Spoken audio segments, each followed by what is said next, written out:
بسم الله الرحمن الرحيم. الحمد لله رب العالمين، والصلاة والسلام على خير خلقه محمد وعلى آله وصحبه أجمعين. برايان لا شرح عقيدة طحاوي لدرس دوام دا كلا دير شوارن بوين ولا إله غيره كقلت من أو توحيدي تيا توحيدي ألوهيته لباسي توحيد ألوهيتش باس من كد معناي برستنسيا ومعناي لا إله إلا الله دقريته وبابلين يعني توحيد ألوهيت سي خالي قرنجش من باسكت لو درس دواميدا باش بخواي قورا مرزكاني لا إله إلا الله باز دكين كا أويش هر توحيد ألوهيته لقل سي ديري متنكش كتا ديري حوتم واتا سي ديري كباز دكين إن شاء الله. لا إله إلا الله يعني شيء يعني نا بو برستني غير خواي پروردگار. لا إله بيدلن شي نفي إلا الله بيدلن بشي إثبات واتا جيگر كردني برستن لواقع داتنها بو خواي پروردگار. جاء وهبي كوري منبه دليلان برسي وآية كليلي بهشتي لا إله إلا الله نية لتندين فرمايشي دهاتوا هكسي ولا لا إله إلا الله دشت بهشتي قلتي بلى لا إله إلا الله كليلي بهشت بلام همو كليليك چي هيا دداني هيا هر كليليك جياوازا لكليليك ديكا كليلي خوي نبي درقاكي بيناكريتوا لا إله إلا الله چند مرجكي هنا أو مرجانا وكبو أو كليلي وكو أو دداني وان دبي أو مرجي لقلبا أقرنا جي خوي ناقري ودرقاكي بيناكريتوا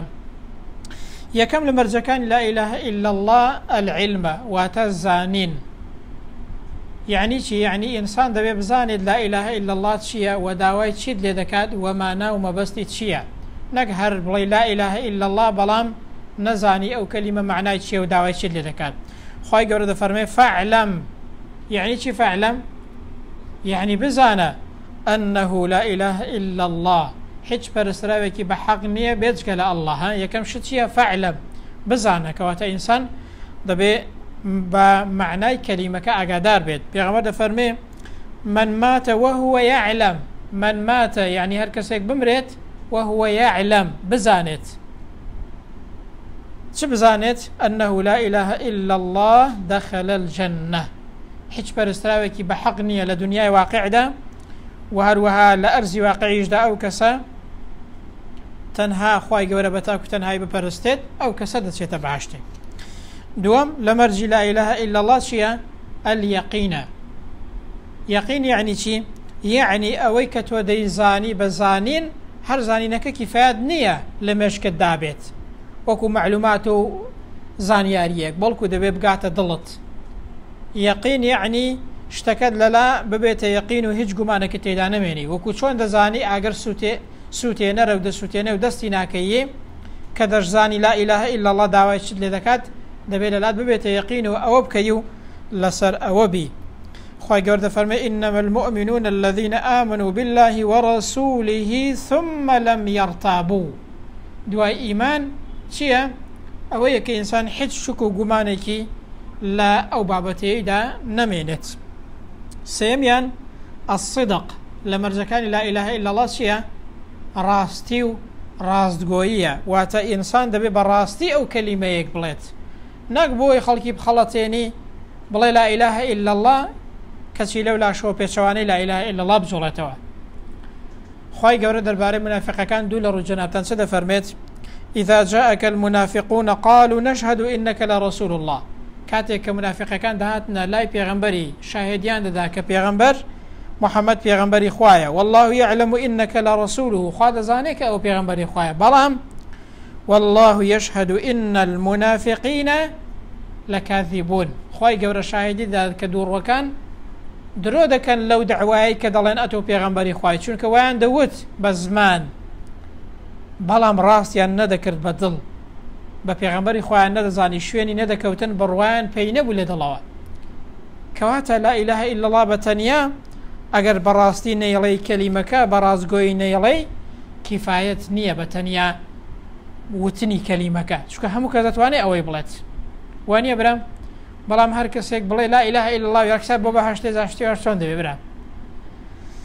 چوارەم مەرجی الإخلاصە کاتێک ئەو کەلیمەی دەڵێ ئینسان دەبێت خالیسەن و مخلیسەن بەبەستی خوای گەورە بێت نەک خۆڵ بکات چاوی خەڵکی نەک بیکاتە هەڵایەکی ئەعلامی کاکەمی ژۆنێ نوێژی دەکەم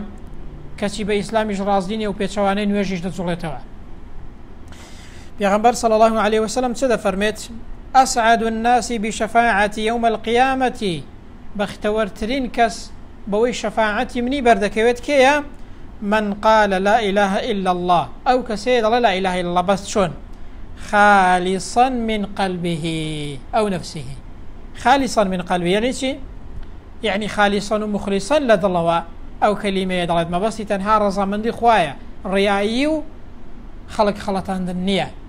خواهي قورش تده فرمي ألا لله الدين الخالص نزانن كا ملك الشي ودين داري تواو تنها بوكيا بو خواهي پروردگار ده بي إنسان تاكو تنها خواهي قورة بپرستید. بينزم لمرجي لا إله إلا الله المحبة لها ولأهلها خوشويستي لا إله إلا الله وخوشويستني أهل لا إله إلا الله. معقولة كابرا لا إله إلا الله بس رقي لا مسلمان بيتوا رقي لا إله إلا الله ومعنى لا إله إلا الله بيتوا وقتك قرآنك وتارك قويل دبي بينا راحت بيت بلان ببيديني خوش حال بيت دبيت شتي أبرا دبي إنسان لا إله إلا الله خوش بوي أهل لا إله إلا الله خوش بوي. پیغمبر ده فرمي أوثق عرى الإيمان وتبهسترين قري إيمان شيا أن تحب لله وتبغض لله. أوهي كإنسان لبرخاطري خواي خوشت بويت لبرخاطري خواي رقد لي بيتوا كاتا أو بشيك الذين برام خوشويستي مسلمانان وخوشويستني أهل لا إله إلا الله. ششم إنسان دبي ملكز بي بمعنى لا إله إلا الله كابرا بلا لا إله إلا الله بلان بلا إسلام بكالق نايت ولا كون بو بكالق أورو نايت شتي هذا بيتي برام لا إله إلا الله إسلام يعني شيء يعني لا إله إلا الله برام هر أو الله لا إسلامي ناردوه هر أو خويا قرآن ناردوه تبلي والله قرآن بكالق نايت وإسلام بكالق نايت بكالق أورو نايت بقنزاوني أبو أورو فلان برنامج باشترو بلام قبولي معنى لا إله إلا الله شد نبي داشتيوال لكوي داشتيوال لا إله إلا الله براستي يبرا. حوتميان دبي إنسان معنى ومبستي لا إله إلا الله قبول بيت شريعتي خواهي پروردگار قبول بيت إسلام قبول بيت بيد باشتر بي لها مبرنامج بيد وانا بك غيري إسلام وكو إسلام باشا برا. هشتميان لمع لا إله إلا الله الكفر بالطاغوت واتا بروانبون ودورية لطاغوت. طاغوت شيء پرستني بيجگە لە خوای پەروەردگارە یان هەر کەسێکە هەر شتێکە لە شریعەتی خوای گەورە دوور دەخاتەوە بەڕێی بێشەرعیدا دەتبات. طغى يعني ئەوەی کە تەجاوز دەکات ئەو کەسە تاغوتەکە پێی لە سنووری بەندایەتی خۆی دەباتە دەرێ دەیەوێ خۆی لە خەڵکی بکاتە پەرستراو یان دەیەوێ خەڵک شوێن کەوتەی بێت بريقاي غير إسلام دا. كل رأس في الضلال طاغوت قتراوة همو سرق لقمراي دا بيوي خلق بري قمراي وبأقاري قمراي بري بيديني وبشرعي دا ببات يعني ريخوش كدني بوبكات خلق دواي خوي بخات بلاي إسلام بكالق نايو أو باشترو أوا ورن خلق برو بيديني ببات أو معناه وايا بيلا بري بردون داريو أو طاغوتا نابي إنسان أو كسخوي داوي أو بكاوت يعني بشيك بلا طاغوت نابي خلقيش شويني أو جورة كسانة بكويت يعني شويني أو جورة شتانة بكويت. خواهي قولة سودة فرمت فمن يكفر بالطاغوت هر كسيك برواي بطاغوت نبيت برواي بين بون شيا أوي أتو براستي نزاني أوي أتو شويني نكوي أو يأتو السري نخي هر كسيك يكفر بالطاغوت ويؤمن بالله أو جو مرجع برا خوارا وني بلي برام بخواي هيبتني ويخو هر خواي ورد فرم برام فمن يكفر بالطاغوت ويؤمن بالله فقد استمسك بالعروة الوثقى أو كسي برواي بطاغوت نبي وشويني نكويت وبرواي بخواي قورها به فقد استمسك بالعروة الوثقى لا انفصام لها دستي بپتێکی زۆر قایمی ئیسلامەتیەوە گرتووە ئیمانەکەی زۆر تەواوە كهرجيس بصراني بونية خواي جورد فرميت ولقد بعثنا في كل أمة رسولا سوين بخواي إما لهمو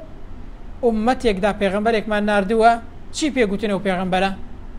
کێ دەزانین تەواوی بکات أن اعبدوا الله واجتنبوا الطاغوت برام خواي گەورە بە تاکو تەنهایی بپەرستە واجتنبوا الطاغوت يعني چی محمد راتب نابلسی دەڵێ يعني ئەو لە دۆڵێک بێ ئەتۆش لە دۆڵێک بی نەک لە پەنای بی بەڵکو ئەو لە دۆڵێک بێ واجتنبوا ئیجتناب يعني چی يعني لێدووری نەک لەگەڵ بوون نەک شوێن کەوتن برام لێدووری يعني ئەو لە شوێنەکە تۆ لە شوێنێکی دیکە بێ ئەوە مەرجی لا إله إلا الله مەرجی ئیمانە برام نوێمیان نوێ مکۆتایەمین هەندێکیان بە حەوت مەرج هەشت مەرج بە نۆ مەرجیش ئەوە هێناویانە هەمویان مەرجی لا إله إلا الله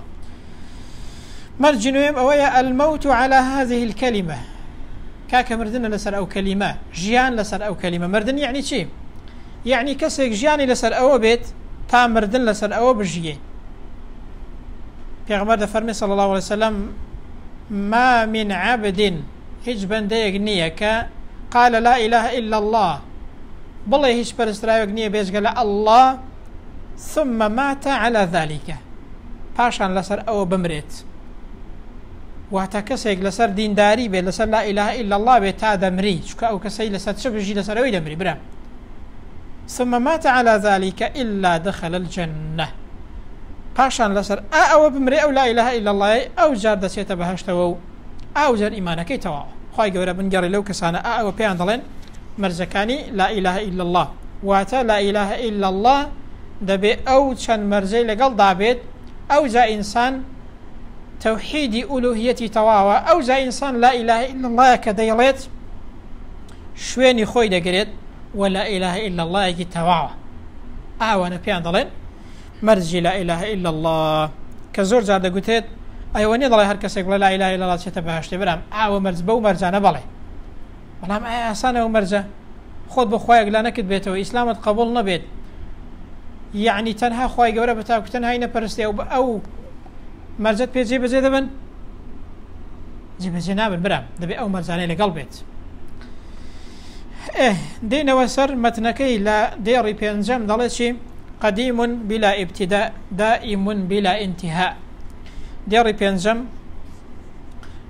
ئەزەلیەتی و ئەبەدیەتی خی گەورەمان پێ دەڵێت دەڵێ ئەزەلیە و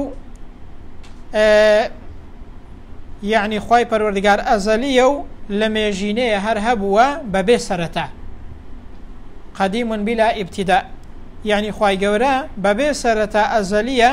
دائم بلا انتهاء هەمیشەیی شەبەبێ کۆتایی کەلیمەی قدیم کە هێناویەتی عەقیدەی با بڵێن تەحاوی خاوەنی ئەو مەتنەی ئەهلی سونە و جەماعە دەڵێن ئەو قەدیمە ناوی خی گەورە نییە ئەوەی بەکار نەهێنا بە باشتر بوو بیوتایە هو الأول والآخر يعني الأول والآخر ئاوا باشتر بوو خی گەورە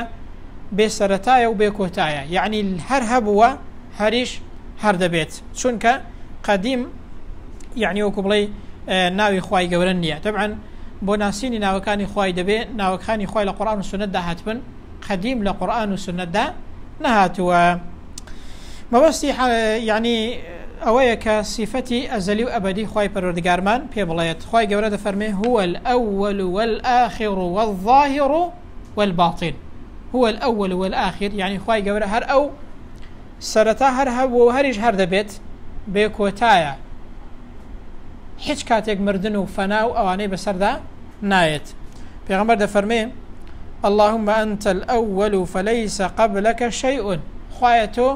یەکەمینی و پێش تۆ هیچ شتێک نەبووە یعنی کاتێک هەبووە دنیا نەبووە ئەرز و ئاسمان نەبووە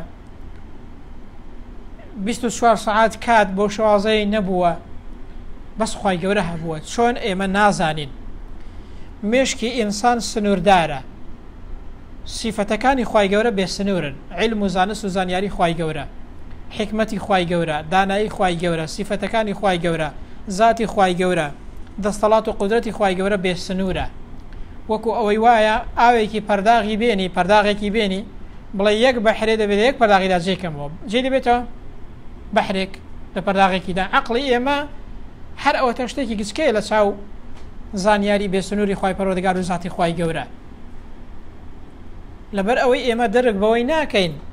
ئەو سەرەتایە چۆنە ئەو کۆتایە چۆنە بەڵام چاکترین شت ئەوەیە تەسلیم بە فەرمانی خوای گەورە و ملکەچی خوای گەورە دەڵێن خوای گەورە هەمیشە هەر هەبووە هەمیشە هەر دەشبێت خۆت تووشی تەسەسولی کەی دوای تووشی هەڵە دەبی ناگەی هیچ ئامانجێکیش و دەفەرمێ وأنت الباطن فليس دونك شيء واتە خوای پەروەردگار یان وأنت الآخر فليس بعدك شيء ئەوەش هاتووە تۆ هەمیشە کۆتاهەمینی و دوای تۆ هیچ شتێک نابێت تەنها ذاتی تۆ دەمێنێتەوە مەبەست لەو دێڕەی ئەوەیە کە خوای پەروەردگار هەر هەبووە و هەریش هەر دەبێت بێ سەرەتا و بێ کۆتایە کە لە عەقڵی ئێمەدا جێی نابێتەوە خۆمان تووشی کێشەی ناکەین بڵێن جا کاکە ئەوە چۆن یان چەند ساڵ پێش ئێستا یان چۆن بووە یان لەکوێ بووە کاکە تۆ حەقی ود نەبێت ئێمە بەندەی خوای لەسەرمانە تەسلیم بە فەرمانی خوای گەورە بین خوای گەورە بێ سەرەتایە و بێ کۆتایە تەبعەن دێڕی شەشەم دەڵێ چی مەبەست دان پێداهێنانە بە بەردەوامیەتی خوای پەروەردگار بەردەوامیەتی مانەوەی خوای پەروەردگار و بوونی خوای پەروەردگار دەڵێ لا يفنى ولا يبيد خوای پەروەردگار هەرگیز بە فەنا ناچێت و تێدا ناچێت و هەرگیز خوای پەروەردگار لە نێو ناچێت هەر باقیە و هەر دەمێنێ و هەر هەبووە و هەریش هەر هەیە چ دەفەرمێ خوای گەورە كل من عليها فان ويبقى وجه ربك ذو الجلال والإكرام هەرچی لەسەر زەوی هەیە تێدا دەچێت تەنها کێ دەمێنێتەوە ذاتی ئەڵڵا دەمێنێتەوە کەواتە پشت بەو کەسە ببەستە و تەوەکولت لەسەر ئەو کەسە بێ و هۆگری ئەو کەسە بکە قەت نامرێت ناگۆڕێت هەموو شتێکی بەدەستە دنیا و قیامەتی بەدەستە برام ئێستا ئێمە کە ئەو دێڕام باز دەکەین ئینسان جاری وهەیە پشت بە مەخلوقێکی دەبەستێ و مەخلوقە لە ناو دەچی نامێنیت کاتێک دێ دەمرێت کاتێک دێ دەسەڵاتی نامێنی ونیە بەڵام ذاتی خوای گەورە هەمیشە هەر هەبووە و هەمیشە هەر هەشە و هیچ کاتێکیش فەنا و نەمانی بەسەردا نایەت بگرە گۆڕانیشی بەسەردا نایەت کوردەواری دەڵێ چی دەڵێ هەر خوایە لە قەرارەکێ هەر خوایە لە قەرارەکێ هەر هەبووە و هەر هەیە و هەر وەکو خۆی باقیە و هیچ کاتێک هیچ نەمان و بێدەسەڵاتی و نەخۆشی و هیچ شتێک ڕووتێ ناکات کەواتە ئەو دێڕە پێمان دەڵێ ئینسان کە پشت بەخوا دەبەستێ چەند مرتاحە کە هەرگیز دەسەڵاتی خوای گەورە هەر باقیە و لە ناو ناچێ و هەر دەمێنێ و خوای پەروەردگار هەمیشە بەردەوامە دێڕی حەوتەم کە با بڵێن کۆتا دێڕە لەو دەرسەیدا کە باسی بکەین دەڵێ ولا يكون إلا ما يريد هیچ شتێک نابێ ئللا مەگەم ئەوە نەبێ کە خوای گەورە دەیەوێت ئەو باسی چی دەکات باسی ئیرادەی خوای پەروەردگار دەکات ئیرادەی خوای گەورە چەند جۆرەکێ دەزانیت دەبێتە چەند جۆر ئیرادەی خوای گەورە دوو جۆر ئیرادەی کەونی ئیرادەی شەرعی هەر کەسێک ئەو دوو ئیرادەی نەناسێت حتا لە تەفسیریشدا بەسەهو دەچێت ئیرادەی کەونی یعنی چی يعني ما شاء الله كان وما لم يشاء لم يكن ئەوەی کە خوای گەورە بیەوێ ئەوە دەبێ ئەوەی خوای گەورە نەیەوێ ئەوە نابێت خوای گەورە ئیرادەی لەسەر هەر شتێکی نەبێت لەو دنیایدا نابێت بە چاک و خراپەوە بەڵام ئیرادەی شەرعی یعنی چی یعنی خوای گەورە بە مەبەستی خۆشویستن و ڕەزامەندی خوای گەورە دێ بمعنى المحبة والرضا ئیرادەی شەرعی یعنی خوای گەورە ئەو شتێک کە پێی خۆشە و لێ ڕازیە بەڵگەمان چییە خوای گەورە چەندین ئاەتدا باسی دەکات فمن يريد الله أن يهديه يشرح صدره للإسلام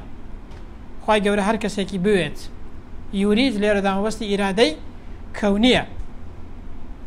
هەر کەسێکی بێوێ دڵی ئاسوودە دەکات و بەرەو ئیسلام هیدایەتی دەدات هەر شتێکی بێوێ خوای پەروەردگار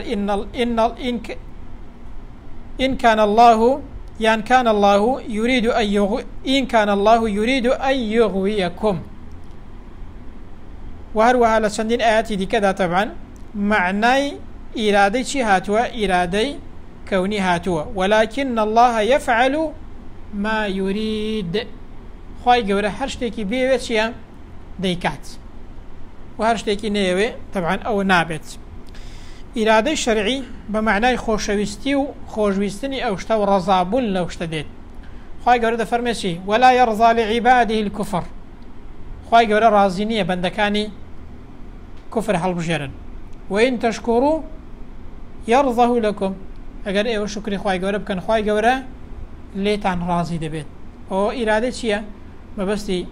خۆشویستن و مەبەستی ئیرادەی ڕەزامەندیە. ولا يرضى لعباده الكفر. خوای گەورە ڕازی نییە بەندەکانی کوفر هەڵبژێرن. ئەدی باشە کە خەڵک دەتوانێت کوفر هەڵبژێرێت. مەسەلەکە چییە؟ مەسەلەکە ئەوەیە خوای گەورە خۆی ڕێگەی داوە. ئینسان دەتوانێت لەژێر ئیرادەی شەرعی خوای گەورە دەرچێت، بەڵام ناتوانێت لەژێر ئیرادەی کەونی دەرچێت. خوای گەورە ئیرادەی لەسەر هەموو شتێک هەیە بە چاک و خراپەوە. ئەوە تەبعاً قەدەری و معتەزیلەکان دەڵێن چی؟ دەڵێن هەندێک شت هەیە ڕوودەدا خوای گەورە نایەوێت. بۆ نمونە دەڵێن چی؟ قەدەری و معتەزیلەکان دەڵێن خوای گەورە خراپەی لە ئینسان ناوێ وەختێک ئینسان خراپەی دەکات، ئیرادەی لەسەر نییە، بەس ئینسان دەیکات. جاکەوە بۆ ئەو کاتی ئیرادەی ئینسانەکەی بە قووەتر دەبێت لە خوای وەالعیاذ بالله. ئەگەر وابێ بەو شێوازەیە ئەدی خوای گەورە ئیرادەی لەسەر کوفر و شیرک و خراپە هەیە کە کەسێک دەیکات، کەسێک پرسیارمان لێ بکات هەیەی، ئەو کاتەی دەڵێن برام دوو جۆرە، ئیرادەی کەونی لەسەر هەیە بەڵام ئیرادەی شەرعی لەسەر نییە. خوا پێی ڕازی نییە، بەس ئیرادەی کەونی لەسەر هەیە، ڕێگای داوە ئینسان بتوانێت گوناح بکات. بۆ ڕێگای داوە کێ دەزانێت؟ بۆ ڕێگای داوە ئینسان گوناح بکات؟ هەر یەکسەر خوای گەورە ئیرادەی وانە بووە کە هیچ کەسێک گوناح و تاوان نەکاتەوە. مانایەکی نەدەبوو. ئەو کاتی تاقیکردنەوە مانای نەدەبوو برام. ئەگەر خوای گەورە بە ئیرادەیەکی زۆر جەبری وەکو جەبریەکان دەڵێن، ئەگەر ئینسانی وا لێ کرد بە نەیتوانی با لە ئیرادەی خوای گەورە هەر دەرچیت، ئێمە وای ئینسان هیچ شتێکی بەدەستە خۆ نەدەبوو. خوای گەورە ئیرادەی بە ئینسان داوە، یعنی وەکو بڵێ جۆرێک لە تاقەت و توانای پێداوە، ئیجازەی داوە کە ئینسان بتوانێت چاکە بکە و خراپە بکات، بەڵام بە خراپەی ڕازی نییە. بەس ڕێگای داوی ئەگە خراپەش ممارەسە بکەی دەتوانی، بەڵام ئایا خوا پێی ڕازیە نەخێر؟ کەسێک لەمان دەپرسێ خوا ئیرادەی لەسەر خراپە و چاکەی چۆنە؟ دەڵێن لەسەر خراپەی ئیرادەی کەونی لەسەرە، بە شەرعی لەسەر نییە. ئەدی لەسەر چاکەی هەرتوو گێرادەکەی لەسەرن. ئیرادەی کەونی ئیرادەی شەرعی، واتە خوای گەورە ئیرادەی کەونی لەسەرە پێشی ڕازیە، بەڵام بە خراپەی ڕازی نییە. کە ڕێگای داوە ئینسان بتوانێت گوناح بکات، مەسەلەکە ئەوەیە بگونجێ ئینسان تاقی بکرێتەوە. برا بەڵێ خوای گەورە بە خراپەی ڕازی نییە. خۆی فەرموویەتی ولا يرضى لعباده الكفر. خوا بە کوفری بەندەکان ڕازی نییە، بەڵام کە ڕێگای داوە قەزیەکە ئەوەیە ئینسان بتوانێت تاقی بکرێتەوە و بەهەشت و جەهەنەم هەبێت.